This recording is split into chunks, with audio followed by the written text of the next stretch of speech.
जय हिंद दोस्तों।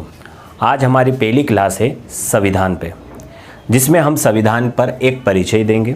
संविधान कितने प्रकार का होता है, संविधान के बेसिक प्रश्नों पर भी हम चर्चा करेंगे।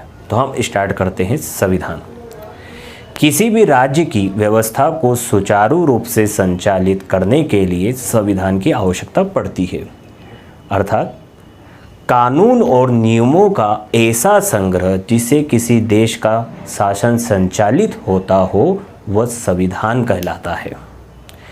प्रसिद्ध राजनीतिक विचारक ऑगस्टाइन का विचार है, संविधान के अभाव में राज्य डाकुओं के झुंड के समान होते हैं।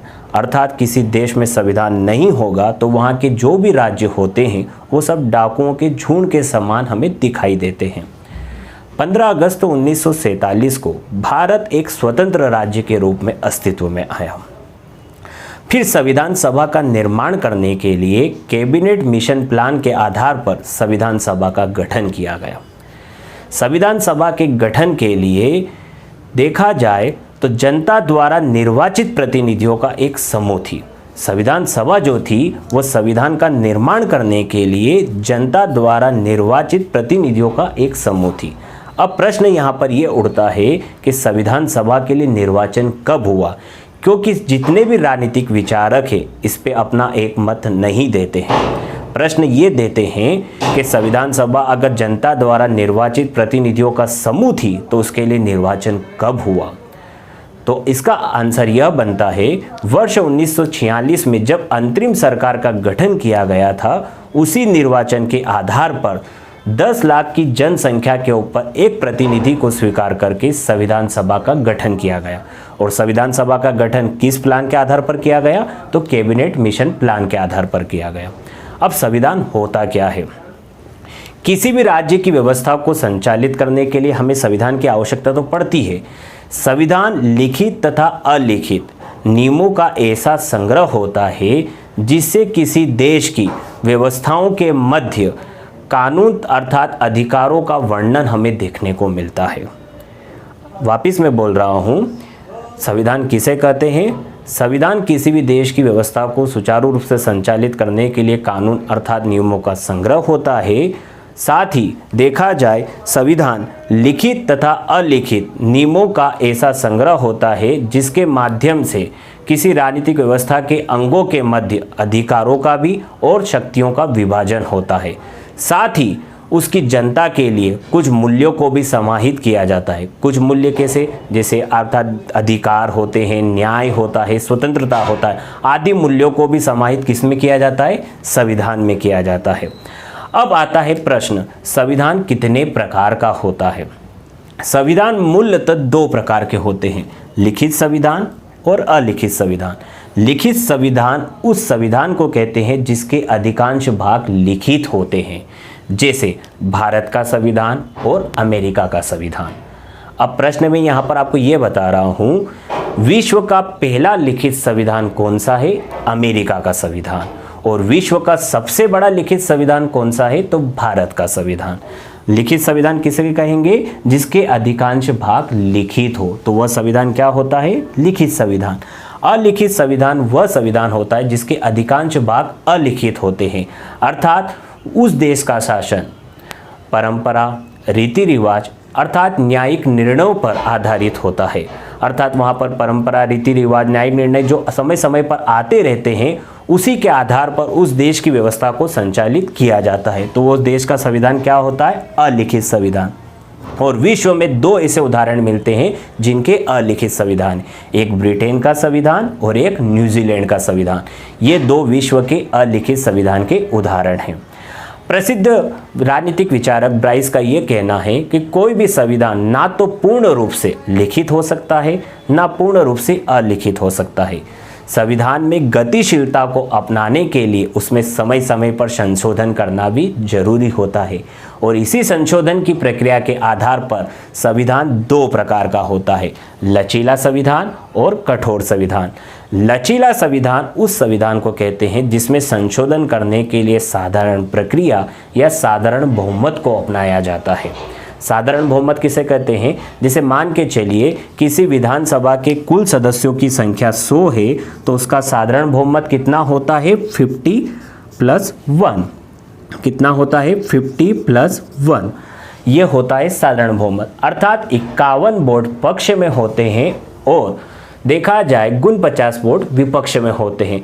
और उस प्रक्रिया के द्वारा जो संविधान में संशोधन होता है वह संविधान कौन सा होता है? लचीला संविधान होता है। कठोर संविधान किसे कहते हैं? कठोर संविधान संशोधन करने के लिए अर्थात उस संविधान में हमें संशोधन करने के लिए एक विशेष प्रक्रिया को अपनाया जाता है। अर्थात एक देखा जाए साधारण बहुमत ना होकर एक कठोर बहुमत की प्रक्रिया को अपनाया जाता है। कठोर बहुमत किसे कहते हैं? देखा जाए विधानमंडल का 2/3 बहुमत या फिर आधे से अधिक राज्यों का भी उसमें देखा जाए समर्थन होना आवश्यक होता है। भारत विश्व का एक ऐसा संविधान है जो कठोर तथा लचीले दोनों का हमें संप्रभु रूप देखने को मिलता है। भारत का संविधान लचीला भी है और साथ में कठोर संविधान भी है। अब देखा जाए शक्तियों के विभाजन के आधार पर संविधान 2 प्रकार का दिखाई देता है। शक्ति के विभाजन पर हमें संविधान 2 प्रकार का होता है, एक संघीय संविधान और एक एकात्मक संविधान। संघीय संविधान वह संविधान होता है जहां दोहरी सरकार की स्थापना होती हो। मैं वापस बता रहा हूँ, संघीय संविधान कौन सा संविधान होता है? जहां दोहरी सरकार की स्थापना होती हो, अर्थात केंद्र और राज्य की अलग अलग सरकार हो। संघीय संविधान के अंतर्गत केंद्र और राज्य के मध्य शक्तियों का विभाजन होता है। जब यही विभाजन देखा जाए कुछ समझौते पर होता है तो उसी आधार पर संघीय संविधान 2 प्रकार का होता है, यूनियन संविधान और परिसंघ संविधान। यूनियन संविधान उस संविधान को कहते हैं जब केंद्र और राज्य में शक्ति का विभाजन बिना समझौते के हो। मैं वापस बोल रहा हूँ, यूनियन संविधान किसे कहेंगे? यूनियन संविधान उस संविधान को कहते हैं जहां पर दोहरी सरकार की स्थापना तो होती हो परंतु केंद्र और राज्य के बीच में जो शक्ति का विभाजन हो वो बिना समझौते के हो, तो उस देश का संविधान क्या होता है? यूनियन संविधान होता है, जैसे भारत का संविधान। परिसंघ संविधान वह संविधान होता है जिसमें केंद्र और राज्य के बीच में जब शक्ति का विभाजन होता है तो वो समझौते के आधार पर होता है, तो उस देश का संविधान क्या होता है? परिसंघ संविधान होता है, जैसे अमेरिका का संविधान। भारत देखा जाए 2019 तक जम्मू कश्मीर के मामले में परिसंघ था। धारा 370 के हटते ही भारत अब देखा जाए पूर्ण रूप से क्या हो चुका है? यूनियन संविधान हो चुका है। अब अगला आता है एकात्मक संविधान। एकात्मक संविधान वह उस संविधान को कहते हैं जहां संपूर्ण शक्तियां एक केंद्र बिंदु पर आकर केंद्रित हो जाती है, अर्थात ब्रिटेन का संविधान। ब्रिटेन में जो कुछ भी होता है वहां की पार्लियामेंट होती है, अर्थात संसद होती है। वहां पर राज्य जैसी संस्थाएं तो होती है परंतु सर्वाधिक प्रभाव किसका होता है? पार्लियामेंट का होता है। भारत का संविधान भी हमें कभी कभी एकात्मक रूप में दिखाई देने लगता है, जैसे आपातकाल की व्यवस्था में राज्य का संवैधानिक तंत्र फेल हो जाए और वहां पर राष्ट्रपति शासन लगा दिया जाए तो वहां का संविधान कौन सा हो जाता है? एकात्मक संविधान हो जाता है। अब मैंने आपको यहाँ पर कितने प्रकार बताए? संविधान देखा जाए मूलतः 2 प्रकार का होता है, लिखित और अलिखित। शक्ति विभाजन के आधार पर 2 प्रकार का होता है, संघीय और एकात्मक। और संघीय संविधान को भी हम 2 भाग से बांट सकते हैं, यूनियन और परिसंघ।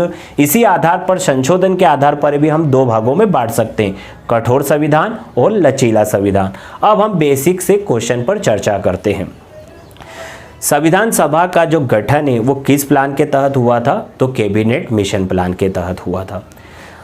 संविधान सभा के कुल सदस्य संख्या कितनी थी? तो संविधान सभा का 3 बार हमें देखा जाए वर्णन देखने को मिलता है, अर्थात उसका 3 बार संगठन देखने को मिलता है। पहली बार जब संविधान सभा का गठन किया गया था तो उस टाइम पे संविधान सभा के कुल सदस्यों की संख्या कितनी थी? 389। परंतु जब 15 अगस्त 1947 को भारत आज़ाद होता है और भारत का बंटवारा होता है, उसके पश्चात वापस भारत की संविधान सभा का गठन किया जाता है और उसके बाद संविधान सभा के सदस्यों की संख्या घटकर 324 हो जाती है, अर्थात वापस।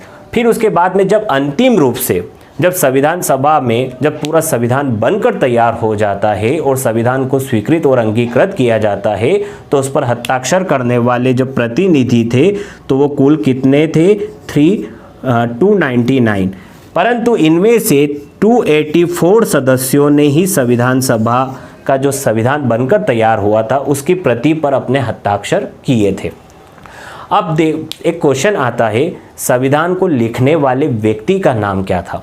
संविधान को लिखने वाले व्यक्ति का नाम प्रेम बिहारी नारायण रायजादा था। इन्होंने संविधान को हिंदी और इंग्लिश दोनों प्रतियों में लिखा था। संविधान के प्रत्येक पेज को डिजाइन करने में आचार्य नंदलाल बोस को माना जाता है, अर्थात दोनों देखा जाए संविधान के जितने भी पेज थे उनको आसपास की जो डिजाइन होती है उसको तैयार करने में आचार्य नंदलाल बोस की प्रमुख भूमिका रही थी। इसके अलावा जो संविधान की प्रस्तावना वाला जो पेज होता है उसको डिजाइन करने में महत्वपूर्ण भूमिका निभाई थी राम मनोहर सिन्हा ने। अब हम आगे की चर्चा नेक्स्ट वीडियो में करेंगे। भारत माता की जय।